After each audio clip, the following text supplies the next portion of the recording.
What's up guys, welcome back to my channel and another Friday video. Today we are going to be talking about my new camera. Cue the B-roll sequence.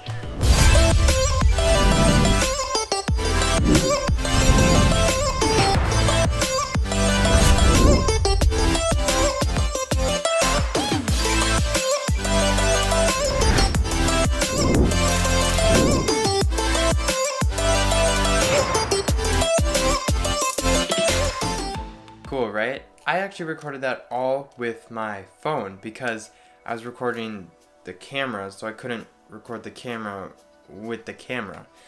But anyways, we'll get into how to film on your iPhone in another video. But before we dive right into going through all the specs of this camera, I kind of want to tell you really quickly how I actually got this camera. It's kind of funny, but kind of irritating at the same time. So I went into Best Buy and I knew I wanted this camera, so I went in, saw the specific kit, and I was like, I want that one, and they checked. They didn't have it in stock, so they had to order it, and they said it would take them another 10 whole days to get this shipped back to their store. And I was like, okay, well, I mean, it's the one I want, so I guess I have to do that, right? Well, it's kind of funny because that same day I ordered a couple things from Amazon and DJI, and now, just let's be clear, those shipped from the other side of the world, and they got here in 2 days. So I was just like, okay. But anyways, I got this camera now, finally, this week, just came in, so I've only had a couple days to kind of go through and figure out some of the specs, and I've taken a couple pictures and some videos, and I'm here to show you guys just how amazing the Sony a6400 camera is. So let's dive right into it. So this Sony a6400 camera is a 24.2 megapixel camera. So that means that there's 24 million little squares on its sensor. Now it seems like a lot, but there are cameras out there that go up to like 100 megapixels, which is 100 million squares on their sensor. But anyways, for pictures, I have found out that you can take up to 11 frames per second. Now I'm not sure if you guys know, but that's very, very, very quick. It's perfect for any sports or fast moving pictures that you need, whether it be birds or whatever. And so it's actually kind of satisfying to hear. So ready? Yeah, sorry, I just really like, it's kind of like ASMR. But anyways, the next amazing feature on this camera is the low light capability. Now it's not up to the level of the Sony a7 line, but it still does a pretty good job. This camera can go from anywhere from 100 to 102,400 ISO. Now, 102,400 is just, it's unrealistic. You would never probably actually use that, but it being able to expand up to there is pretty amazing for this being such a small camera body. And so whether you're shooting weddings or some sort of event that has like lower lights, this camera will do the job and brighten that all up. Moving on to video, this camera can record in 4K and HD. In 4K it can record in 24 frames per second and 30. For HD it can record up to 120 frames per second. Now that's that really like smooth kind of motion throughout the video, and I think that's a really nice feature to have. Most cameras really only go up to 60. Like I said, it does shoot in 24 frames per second, which is kind of like the Hollywood movie making standard. So if you want to make anything more like cinematic, that is the frame rate to go. Most cameras are kind of going away from that. I'm not sure exactly why, but I don't know, it's just a really nice kind of feature to have if you want that kind of like Hollywood kind of cinematic effect. In addition to all its other features, one of the main reasons why I got this camera and why anyone would probably get this camera is the insanely fast autofocus. Now it has 425 phase and contrast detection autofocus points on its sensor. Now I know that was a huge mouthful, but basically it means that there are 425 little squares on the sensor that can figure out the foreground and background so that it can focus just like that. In fact, Sony actually says that it has the world's fastest autofocusing system at just 0.02 of a second. Now, that's very, very fast and very useful for any sort of filming or photography. The one really nice feature that I personally really love or have figured out is the tap to track option on the touchscreen. So what does that mean? It means basically as if you focus on something and then tap the screen in the right spot that you want to, it's going to lock onto that and just kind of keep that. No matter if you're moving left or right or up or down, it's still going to keep that object in focus as long as it is in frame. Sometimes I figured out if you go out of frame with that and then come back in, it's not gonna recognize that. Sometimes it did, or like if you were tracking a car and it went behind a tree, it would kind of follow, but it doesn't always work like that. But it does work very, very well, as I have figured out. One of the other big pulls to this camera is the screen. Now, I don't know if you can tell, but most of the Sony a6000 series, their screen only kind of goes up to here, or it comes out a little bit. Well, with the Sony a6400, this screen actually pops up and you can actually use it for if you were to like vlog or something, or if you just need to, if you're filming somebody and they want to kind of see what they're looking at, you can do that as well. And it's just a really nice feature to have, that the screen flips up from behind.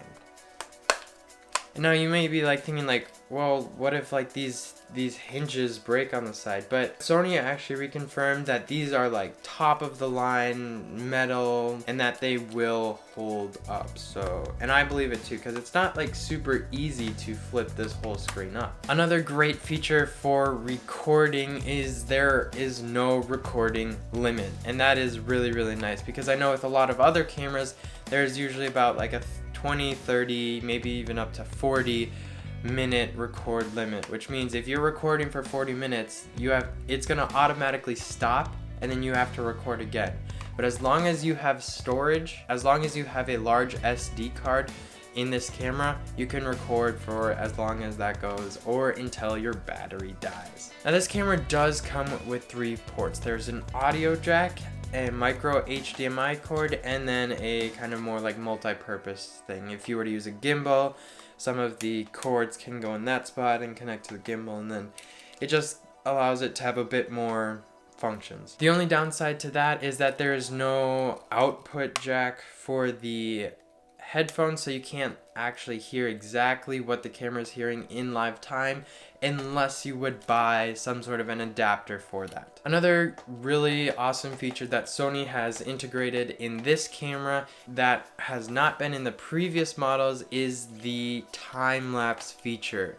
Now, you are able to record time lapses on here without having to download or put any other software on there. It's a really nice feature, and you can record time-lapse for as long as you want. You just have to go into the settings and set what you want. Because I like doing video and doing a lot of post work on the computer, one really nice feature is all the picture profiles that they have on the camera. They have a total of 5 different picture profiles, and what this means is it basically kind of changes the colors in the video that you are shooting in so that you can have a lot more power and editing capabilities when you go back in post when you're color grading it. Now, here's an example I shot of Callie's eye. I was just out there. I told her she was looking down, and then I told her to look up.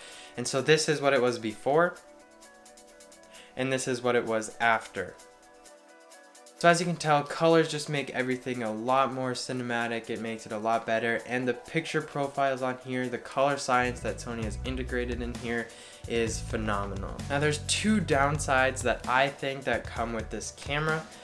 The first one is there's no in-body stabilization. So what that means is most of their other models, the A7s, even the Sony a6500, has some in-body image stabilization. That means if you're going on the X-axis or Y, or you're tilting it a little bit, it's going to be able to stabilize that footage. Most of Sony's lenses are optically stabilized through their OSS optical steady shot.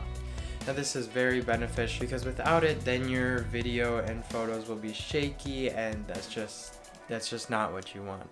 So definitely, if you get the Sony a6400, make sure to buy optically stabilized lens. If not, I would also recommend having a gimbal to use because that's going to make everything just super smooth and super easy. The second thing that is kind of a downside of this is the battery life. Now it doesn't last that long, but one simple solution: extra batteries. I just picked these two up. There's like $20 or something on Amazon. Super simple, and it's gonna last way longer now. So to show you guys what this camera is capable of, I did take a few pictures here, a little bit of editing them in Adobe Photoshop and Lightroom. So I'll let you see that here.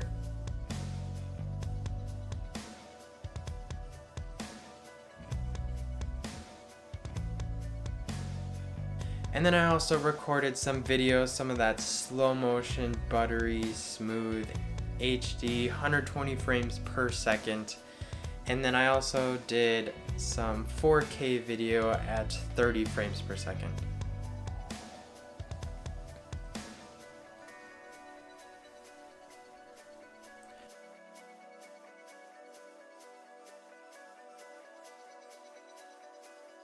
Now I want you guys to know that I really briefly explained everything about this camera, and I just scratched the surface of what this can do.